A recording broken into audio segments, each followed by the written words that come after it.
सुप्रभात मेरे प्यारे बच्चों।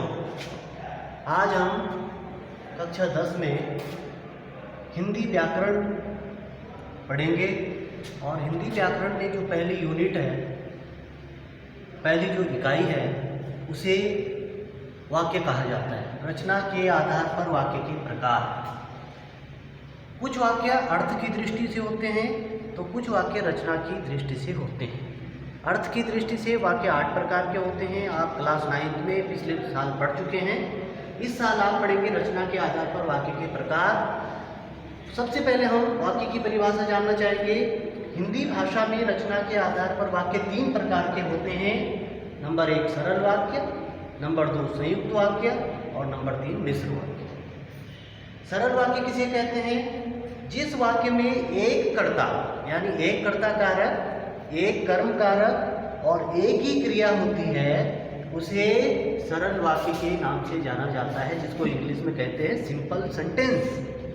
जैसे वह पुस्तक पढ़ता है, वह सब पुस्तक पढ़ते हैं, हम बाजार जाते हैं। इसमें इस टाइप के जो सेंटेंसेस हैं उनमें एक कर्ता, एक कर्म और एक क्रिया मात्र है। इस प्रकार के वाक्यों को सरल वाक्य कहते हैं। दूसरा संयुक्त वाक्य होता है। इस प्रकार के वाक्यों में बीच में कंजक्शन वर्ड होता है। इस वाक्य में 2 वाक्य आपस में जुड़े रहते हैं और बीच में और, किंतु, परंतु आदि शब्दों का प्रयोग होता है। जैसे मैं बाजार जाता हूँ परंतु आजकल मार्केट बिल्कुल बंद है, परंतु आ गया। मैं घर जाता हूँ और उसके बाद थोड़ी देर में घूमने भी चला जाता हूँ और आ गया। इस प्रकार के जो और, किंतु, परंतु जो शब्द होते हैं, इनको समुच्चय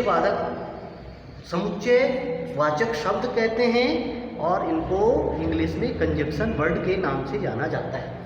तीसरा जो उदाहरण है, तीसरा जो वाक्य है, मिश्र वाक्य। इस वाक्य में भी 2 वाक्य होते हैं और वह जब तक, जैसे तैसे, यह वह, वहाँ यहाँ इत्यादि शब्दों के द्वारा जुड़े होते हैं।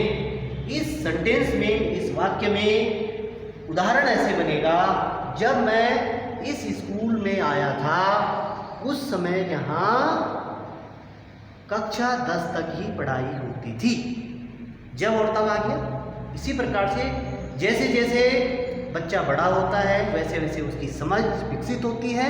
जैसे तैसे इस प्रकार के वाक्यों का प्रयोग होता है। ये हमने आज आपको रचना के आधार पर वाक्य के भेद और एक एक उदाहरण बताया। धन्यवाद।